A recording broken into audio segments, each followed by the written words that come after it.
On point 1 is on the Bihar Assembly polls. Is Bihar firmly in the NDA's pocket or is it a close call?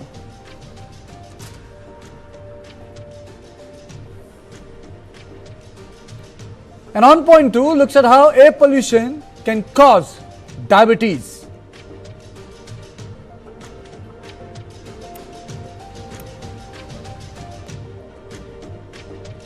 And now let's take a quick look at the headlines. Prime Minister Modi chairs crucial CCS meet after visiting blast victims at LNJP hospital, vows to bring the conspirators behind the attack to justice.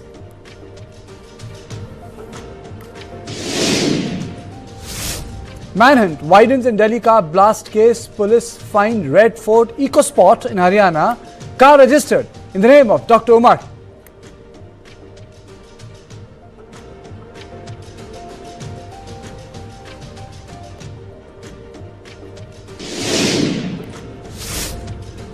Turkey connect to Red Fort blast terror. Dr. Umar and Muzammil met Jaish-e-Mohammed terrorists in Turkey.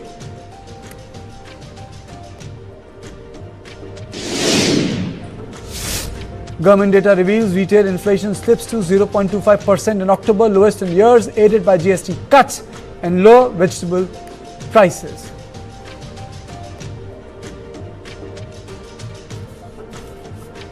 And well, let's talk about the Bihar polls. Historic in nature and truly historic if the result goes for NDA and especially Nitish Kumar, because he'll be creating history. He'll be the chief minister for the 10th time.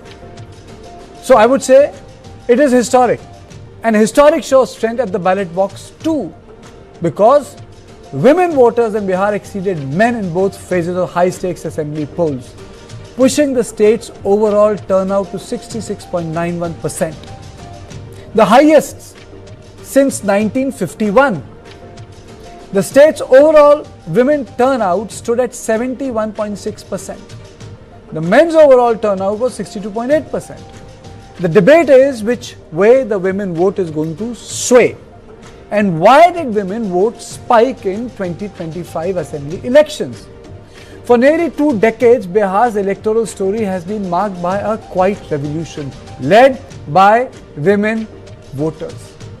In 2005, women's turnout trailed men's by 2.53 percentage points. But by 2010, the tide began to turn. Women's turnout surpassed men by 3.37 percentage points, marking a historic shift. Not just in percentage terms, for the first time in the history of Bihar's assembly elections, women outscored men in absolute numbers. In 2025, out of 3.51 crore women electors, 2.52 crore women voted. 4.34 lakh more than the 2.47 crore men who cast their vote. Given that, Bihar's sex ratio dipped from 918 female per 1,000 males in 2011 census, one of the worst in India. It is a positive trend keeping this in mind. It could also be a reflection of Nitish's women-centered welfare architecture, from the 10,000 Yojana to 50% reservation for women in Panchayati Raj institutions and empowering 1.14 million Jivika self-help groups. On the other hand, Praveen Chakravarti, the chairman Data Analytics Congress, says that there is nothing extraordinary in the rise in women voters in 2025 versus previous elections. He claims on behalf of the Congress party, he says that more registered women voters led to this, because the men, the deletion that took place in the SIR list, the name or the category of men was on the higher side. So in effect, percentage of women voters may look higher than it actually is. Now let me take a quick detour and take you through the political bites that poured in today. अब 2020 की अगर तुलना की जाए इस बार, तो 72 लाख लोगों ने ज्यादा मतदान किया है। 72 लाख मतलब इट्स अ ह्यूज नंबर, बड़ा ये आंकड़ा है। अगर 72 लाख को अगर हम 243 विधानसभा में बांटे तो 29,500 के आसपास हर विधानसभा में वोट जो है वो पड़े हैं। यानी ये वोट कोई नीतीश जी को बचाने के लिए नहीं पड़े भैया, ये सरकार को बदलने के लिए, वोट फॉर चेंज के लिए वोट पड़े हैं। वोट फॉर चेंज के लिए 72 लाख वोट पड़े हैं पूरे बिहार में। सरकार बदलने जा रही है और ये कोई 72 लाख लोगों ने नीतीश जी को बचाने के लिए चुनाव में मतदान नहीं किया, बल्कि बदलाव के लिए जो है, परिवर्तन के लिए जो है 72 लाख लोगों ने वोट फॉर चेंज जो है किया है। तेजस्वी प्रसाद यादव जी हार गए, तो अपने हार के स्वीकार नहीं रहे हैं, हार तो हो गई उनके, तो उसको कवर अप करने के लिए कभी चुनाव आयोग पर, कभी मीडिया पर, कभी कुछ पर, कभी एग्जिट पोल पर सवाल खड़ा कर रहे हैं। जनता का मैंडेट स्वीकारना चाहिए, और ये एग्जिट पोल कभी झूठ नहीं होता है। Let me introduce my guest, because this is the first part and then we'll go to the poll of polls. The latest data has also come. I'm joined by Brijesh Pandey, input editor in the studio. I'll be joined by Ashwani Kumar, Professor Tess, Santosh Singh, senior journalist, advocate Nikhil Jain, Manish Bharia, spokesperson BJP, and Ravi Shankar Ravi, spokesperson RJD. Thank you all of you for joining me. Very quickly, Santosh, so that I'm not accused that I come to you only at the fag end of the show, so I'm going to start my show with you. So is this the vote for change or is this the vote for continuity, and what explains such a wide difference between the vote percentage between men and women in Bihar? Kartikeya, thank you for calling me first. Of course, I think this has been the most difficult election to call for all of us.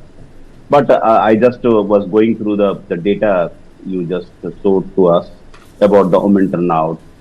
So I would not agree that it is anti-incumbency vote. I would stick to what I said earlier. It is pro-incumbency vote largely. This doesn't mean that women voters would not have cast the vote on caste lines. Of course, a sizable section could have done that. But largely, it is, I think it is pro-Nitish vote. Vote for the social transformation he effected in last 20 years, right from bicycle scheme to the popular now 10,000 scheme. So I would take it that way. It's a vote for Nitish Kumar. There are so many factors at play. Now, when you go to then you talk about the EBC voters, you talk about the alienation of EBC voters towards the vote of Mahagathbandhan. All these factors at play, but the broad factors, there's so much trust in Nitish Kumar and not that much trust in Mahagathbandhan camp. So even when we saw the results of the exit polls, we had to revisit our calculations. Then again, it settled down within ourselves. Then we said, okay, the threats we picked up from the ground, we should go by that. So we got the hunch that, okay, people largely vote on caste line, but one thing, what is overriding factor, that is, I think, Nitish factor. The trust in Nitish Kumar, and they are not so antagonistic towards RJD or Mahagathbandhan, but they would give slight edge to Nitish Kumar. Okay, I would call it a status quoist election. Okay, you're saying it's a status quo election. Professor, is it a status quo election? I don't think. I mean, I agree by and large with Santosh. He's a very veteran, seasoned Bihar, expert, and on the ground, he knows better than any of us, because 365 days he's talking to people. So he's very intelligent. But Santosh, I would request you to look at transformational effect of almost 10% of the gender difference. I mean, if you look at the data and looking at the data, and my data analytics is not political statistics, I would not comment on the great, data analytics people, but it clearly shows there are three. Santosh, if you look at 67, there is a spike, and then you look at 1990, a spike. From 1990, Kartikeya, if you look at 25, the journey has been steady. And especially from 2010, 10, 15, 20, and if you look at 20 years, 2 decades, women has surpassed, registered, and I would like to say something, when next term comes. So I would say, Santosh, this is a really historic, transformational election. Okay. In sense, socially, Santosh, it's a very, very transformational. Okay, you're saying it's a transformational election. Santosh said it's an election for continuity. Brijesh. Well, I think, of course, more women have voted for Nitish Kumar. There is no doubt about it. By and large, I also agree with what Santosh is saying. But they are assuming that women are voting for Nitish Kumar. I'm just saying something else. What I'm saying is that, yesterday we did a poll of polls and we saw, whole We'll come to that a little later. I'm saying something else, which is a reference to this thing only. That, they just came out with figures, but nobody went into the minute details of who has voted what and how much percentage of youth, women have voted for NDA and Mahagathbandhan. The difference which Access My India came out is that 40% of them, women has voted for RJD and 45% has voted for NDA. Okay. But if you go into other semantics, which is the first time voter, something which I've been talking on from day one, the first time voters and the unemployed and all, almost 50% of voters have voted for Mahagathbandhan. And the difference they have come out with, and they have discussed it in great detail. I think it's going to be a very, very interesting election for sure. Okay, let me straight away go to the BJP spokesperson Manish. Manish, the data chief of the Congress party, Praveen Chakravarti, has given his explanation, and his explanation is something like this. Let me just read it out to you. He's basically saying that the extraordinary rise in women voters in 2025 versus previous elections. He claims that the turnout comparison percentage is a joke because more registered women voters were deleted than men in SIR. So in effect, percentage of women voters may look higher than it actually is. Your comments, and then to Nikhil and then to Ravi. Manish. Namaskar to you and my co-panelists as well as all the viewers. I think he missed the point. Probably he's trying to just speak to his bosses and some of the supporters, just soothing the nerves, because this is actually extraordinary voting, not only by women but the entire Bihari folks. You see men also, the percentage has gone up, and even Tejaswi ji was acknowledging that somewhere around 66-67 lakh voters more means a lot. Every constituency around 32,000. So this is extraordinary, and I would attribute this to major social reforms which NDA government has brought on, especially amongst women. If anybody knows Bihar, and all of our experts out there, you would understand that 20, 25, 30 years back, Bihar was very poor as far as women literacy is concerned and all other social parameters. And personally, I believe that somehow they felt that we need to come out, the entire Bihar has to come out and ensure that the continuity is there. Somewhere, I felt that they felt some kind of unease with the fact that this government might go, and it might be a counterintuitive kind of a response from the people of Bihar. There's no doubt over it, because this is very, very extraordinary. Bihar actually having such kind of a high percentage after 1952 is no less than extraordinary, and anyone trying to trivialize it means that they have actually accepted defeat. There can't be any other reason, because this is very special. Okay, Nikhil, your opening comments on what Praveen said, tweeted. Karthik, I absolutely agree with you. I absolutely agree with what Mr. Chakravarti is saying, because if you look at the number of voters that were deleted across these exercises, right, the number of women voters that were deleted were about 50% more than the number of men voters. So it is essentially a consequence of the denominator effect. Same goes for the higher turnout. That if you have reduced the voter roll compared to what it should have been, because some people are pointing out that in 2020 the voter roll was smaller than the voter roll in 2025, but that takes away from the fact that in 5 years many more people would have turned the age of 18, many more would have become eligible voters, and therefore if you account for that, you have essentially reduced the denominator, and which is why you see a greater turnout figure for voters in general. And because the amount of deletion of women has been higher, you see a further greater turnout in terms of the women that have showed up. Okay. So I totally agree with this comment. Okay. Ravi Shankar, Ravi? Good evening, Karthikeya, and good evening to all the fellow panelists. I think it has been a vote for change. Also, some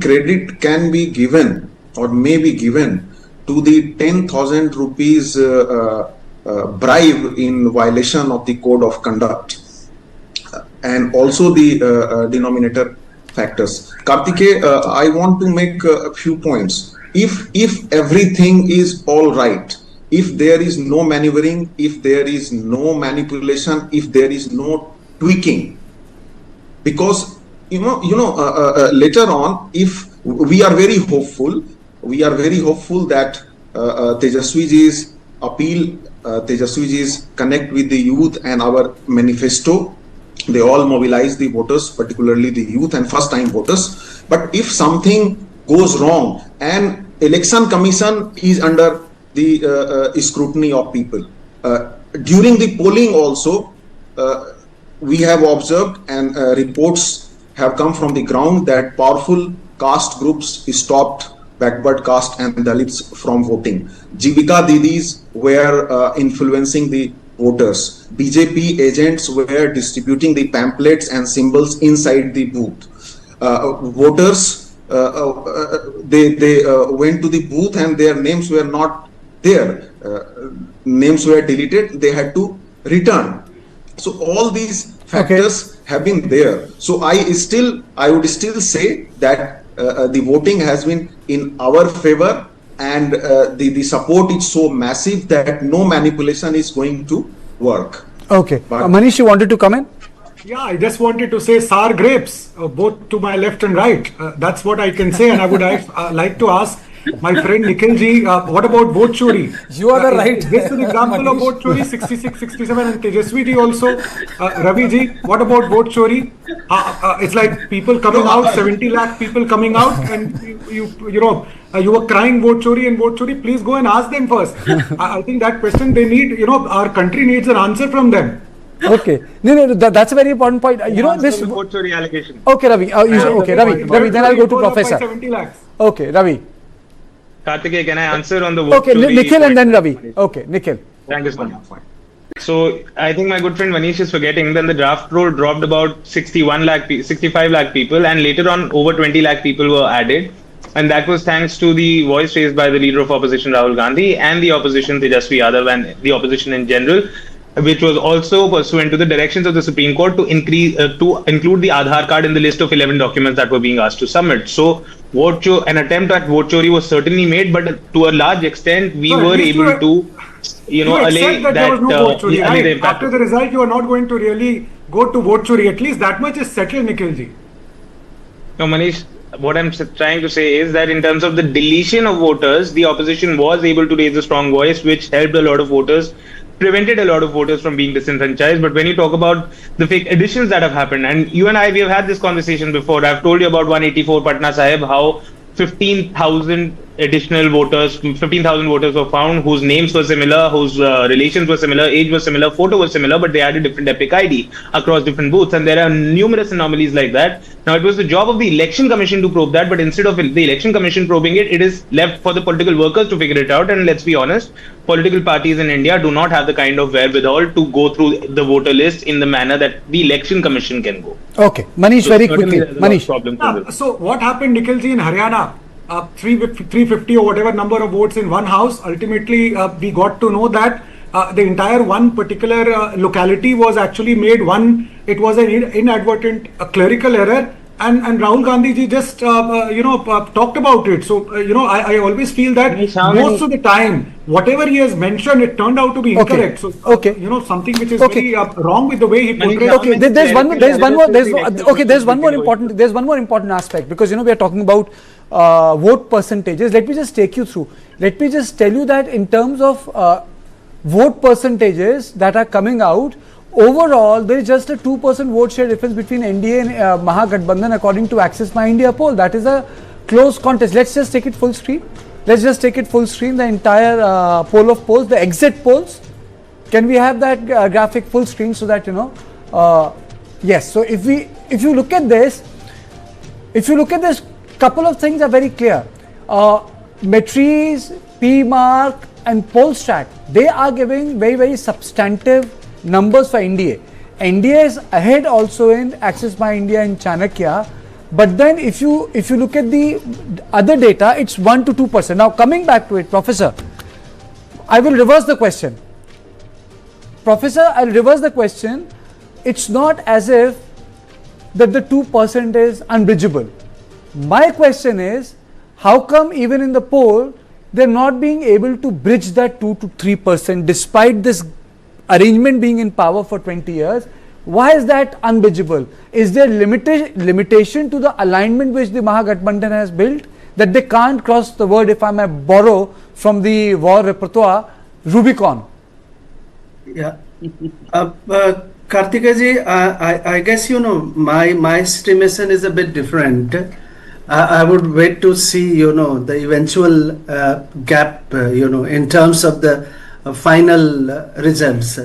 From this, exit poll, Access My India poll, this 2% seems a little conservative. I mean, so my estimation, looking at, the way the vote percentage. It's very liberal when it comes to seat.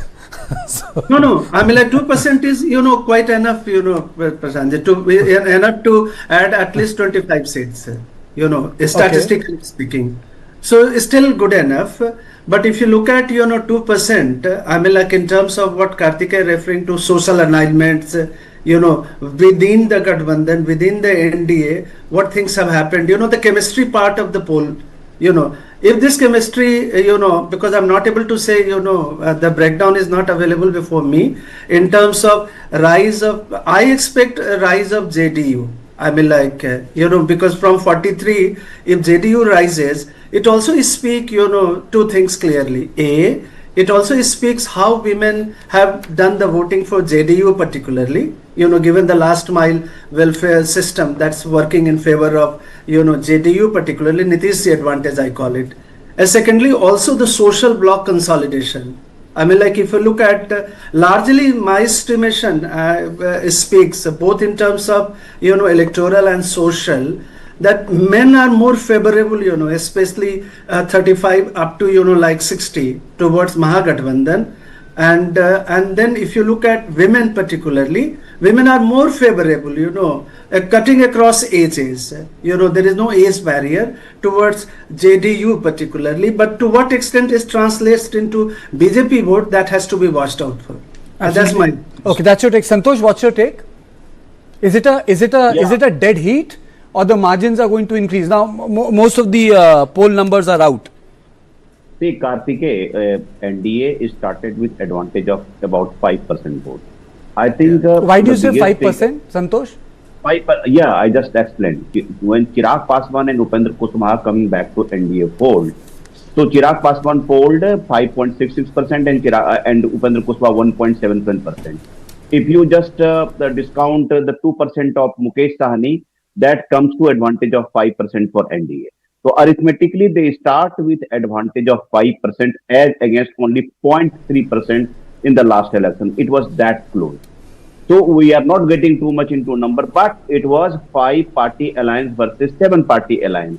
A small player like IP Gupta from Indian Inclusive Party and of course Mukesh Sahni of BIP, they have brought the battle closer in terms of numbers. If you do not talk of any other narrative, when we talk of only social combination, my social combination to your social combination, still it is advantage NDA. We do not know how much it converts into the number of seats. Not sure. Say, it's very ironical. Chirag Paswan might not get very good number of seats for himself because he's up against some heavyweight player. Say in Maner constituency, his candidate is up against a strong candidate, Bhai Birinder. So he might not get a good number of seats for himself, but his convertibility, mutual convertibility would help NDA a great deal. I also agree with Ashwini sir when he says, see, when Nitish Kumar was not projected as CM candidate, he was. Finally, Amit Shah had to say that there is no vacancy for CM post. Nitish Kumar is very much there. It somehow hurt BJP. Even if I do the seat-wise calculation, in my calculation itself, I find JDU doing better. So I would say Chirag, earlier I used to say Prashant Kishore is my man of the match on losing side.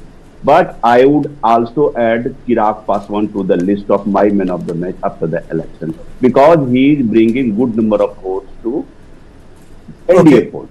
Yes. Okay. Bijesh? See, I would say that the reason you had a different view on the voting pattern? I would say that, the devil lies in detail. If you go into Access My India, the numbers are there, statistically anything can happen. But if you look at the detailed projection which Access My India has given, the number of women voter, the difference is 5%. And the reason I'm quoting only Access My India is that their strike rate is almost 85%. They have been 85% right. So, you have to give them more credit than most of these pollsters who have not done or, gone by this seat by seat or one particular social combination versus another. A lot of unemployed youths, the first time voters, a vast majority chunk, they all have voted for, almost 49 to 50% have voted for RJD and Mahagathbandhan alliance. And it's not like, that any one particular sect has gone en masse and voted for the NDA. The second thing I would say is that one of the big reasons why Nitish Kumar's seats will see a fillip is that this time there is no internal sabotage, which was precipitated, started by LJP and by,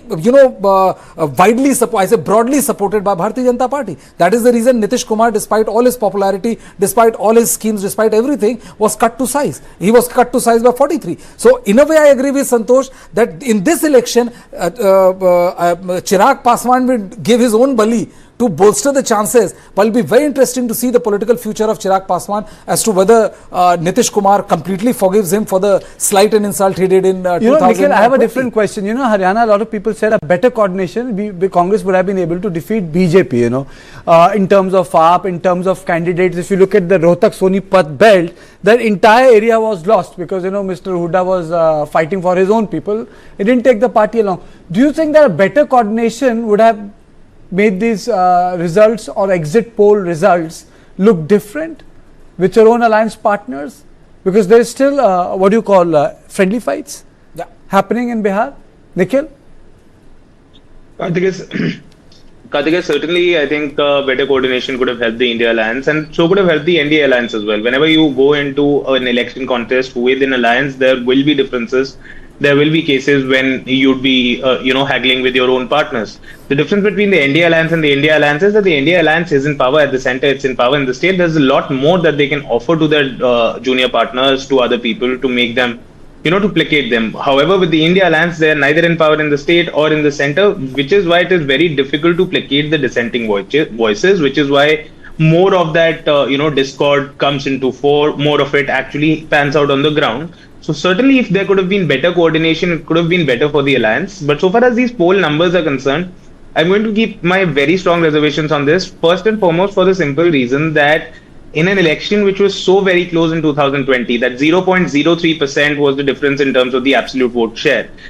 You have all the polls giving ranges except Chanakya. Every single poll has given a range of 10 to 15%. It's like, me not aiming to hit the bullseye, but me aiming to hit anywhere in the wall.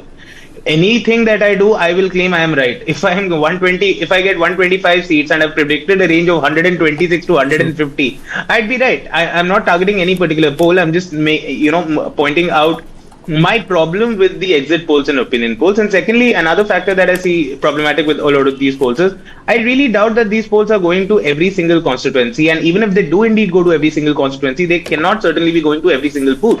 Anybody who has been involved in elections on the ground would tell you that even within a constituency, one booth may vote entirely one way, another booth entirely a different way. Even in a given booth, people coming in at 9 a.m. may be voting for one party and people coming in at 4 p.m. may be voting for another party.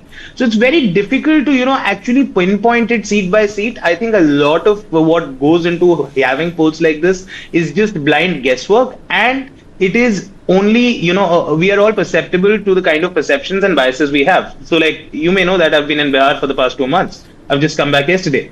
And what I saw on the ground when I spoke to local reporters, when I spoke to local politicians across political aisles, right, was that a lot of them told me that it is a tight contest, and every 3 or 4 days the opinion kept on changing. No, NDA has an edge today, India has an edge today.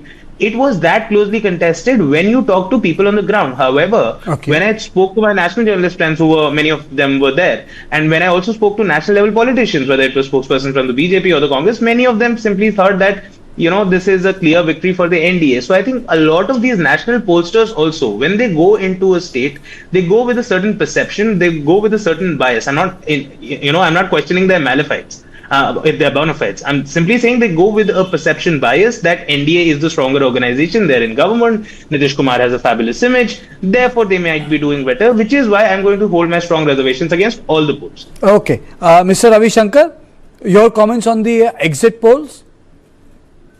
Kartikeya, I want to make 3 quick points. One, that the increase in the percentage has also to do something with the SIR exercise.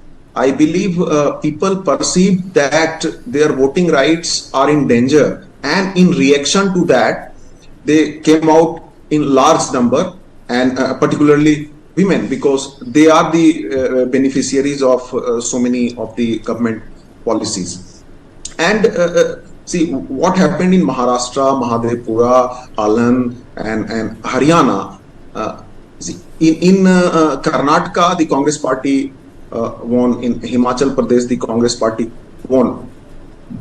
And despite the involvement and despite the manipulation by the election commission, the support was so massive, so overwhelming that it didn't work. And I hope the same is going to happen in Bihar. And my last point, that these surveys and the exit poll results maybe if something goes against us, then these surveys may be used as a ruse to cover up these manipulations and maneuvering. Manish. It's a defeatist mind speaking. So, it seems that Raviji is already, he knows what his top leadership is thinking and nothing else. Because one can't be so dismissive of something which is very scientific. In fact, both Nikhilji and Raviji, it's a pretty scientific process, right? You may question that it may go right or wrong, but I don't know if I'm sure you would have gone through the entire process of the exit poll, and world over it is largely correct, and so in India also. So yeah, it might go, sometimes it may go wrong because of the complications of the electoral process and how people think. But by and large, it gives you a direction. There's no doubt over it, right? You may call it that it may go close, but you cannot say that it's going one way, either way. But I think there is one uniformity. There is one uniformity, Nikhil, I'll come to you. The uniformity is on JSP. There is a uniformity, I mean, so no one has said that the JSP is going to cross double digits. No poll has given them more than 5 seats. Isn't that, Professor?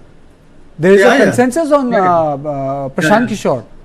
I mean, as a trained political scientist, I would not get into the debate of whether exit polls are bad, good, scientifically designed or not, etc., etc. Leave it to the people who have designed it. They are brilliant scientifically. So what I will come back to, the most important question perhaps for this historic election is the entry and exit, almost exit of the third party by a very maverick, charismatic politician, Prashant Kishore, which is certainly exceptional to Indian politics and especially to Bihari politics. Prashant enters and galvanizes the politics, brings palayan, brings jobs to the agenda, what I call king of narrative, If Bihar were, so why did the king of narrative was not able to set his own narrative? Yeah, because if you look at his YouTube presence and social media presence, he's certainly king, because he has been there for last 10-15 years, expertise. I'm told that his YouTube, perhaps, 30 crore people watching. Just imagine we are talking about only 5% of women difference, and here is entry of a maverick, molded into a Gandhian Padayatra from Hind Swaraj to Swaraj Party. Imagine the grassroots activism, and all exit polls, put together, already issued a verdict. It will be amazing and a miracle if we get 10 seats, So what I would say that if Bihar were the capital of digital democracy, Prashant Kishore is the chief minister of that capital. But Santosh, it also brings me to the point that there is definitely a difference between the politics of a king and the politics of a kingmaker. I am tempted to add one sentence I heard very often. The farther you go away from Bihar, the more interesting Prashant Kishore looks to you. What Professor Ashwin Kumar meant. See, if the views and likes had to make somebody chief minister, he could have become Bihar chief minister 5-6 times so far by now. Okay, Nikhil, very quick. Okay. Of course, he has Karthik, just one sentence. Okay. Of course, though Pillai do not discount the fact, he still set the narrative. He was the first politician who talked about jobs, palayan. So he got the seeds from this election. If he stays there, 5 years down the line, the top two stalwarts of social parties would not be around politically otherwise, then he could make his way. Then I would say Chirag Paswan, Tejasvi, Samrat, Prashant, they will be great big players of 2030 election. Okay. Yes. Nikhil and then Manish. So I just wanted to give a retort to the point that Manish was making in terms of the exit polls at least being able to give a direction. Usually I would have agreed with him, but this is an election which is very confusing. You have Chirag Paswan now contesting with the NDA. You have a Mukesh Sahni now going from the NDA to the India Alliance. You have the entry of Prashant Kishore, and this was a very weird election in terms of the people who were on the ground, that whenever you try to ask somebody which way are they voting, who is likely to win, you never really got an answer, which is very unlike Bihar. So I feel when you have a contest like this, the scientific methodology that may be adopted by polls like these, which are obviously not touching every single booth in the state, will not lead to a right result, even it can, falter in terms of the direction that they're giving. Okay, Manish, and then I'll end the show. Yeah, what I was trying to say was that if you just kind of compare social coalition of NDA versus social coalition of Mahagathbandhan, I think NDA is a clear winner there itself. You just look at and add up all the maths and you will see that there is a massive gap there. Yes, elections are hotly contested, but there is no doubt, nobody can say that where the social coalition wins. And beyond that, if you add the economic heft which NDA has really performed. Now, if you compare with Mahagathbandhan, then the performance is not there. And people are demanding performance. So beyond social coalition also, NDA is able to attract, people who are looking at economic heft and that kind of a change. And that is something which I always feel that India has an advantage. Regarding Prashant Kishore, I would just like to make a small observation. Wherever democracy is very, very strong, and in India, democracy is quite strong, in Bihar also, there are other aspects of politics which is very important, what we call in Bihar, Thana police kaun karega. So it's not only about, taking up the issues out there, it's also about who is going to really do that Thana police at village level.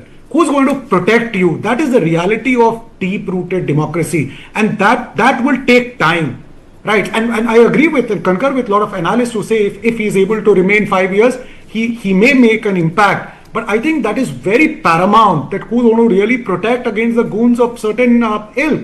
Who's going to do that? And Absolutely. That question comes in Bihar more often than not, which a lot of people have missed it out. Okay, thank you all of you. Thank you all of you. I think we'll have to really wait for the Friday. We'll have to really wait for the Friday for the ballots to open. So this is all I had on point. But there's another on point 2. And on point 2 is on how sky high air pollution can lead to diabetes. But after a short break.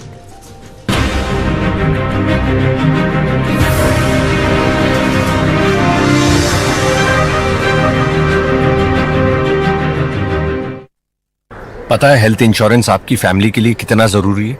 इतना जरूरी है कि भारत सरकार ने इस पे GST पूरी तरह से हटाकर 0 कर दिया है। पॉलिसी बाजार पर अब 1 करोड़ का हेल्थ इंश्योरेंस सिर्फ 550 रुपए महीने से शुरू। policybazaar.com।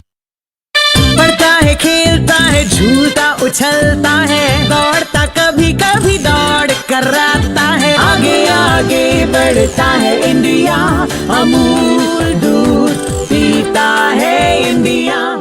अपनी सुपर पावर यूज करने का टाइम आ गया। आप टेंशन मत लीजिए, IIFL फाइनेंस से झटपट गोल्ड लोन लीजिए और बिजनेस आगे बढ़ाइए।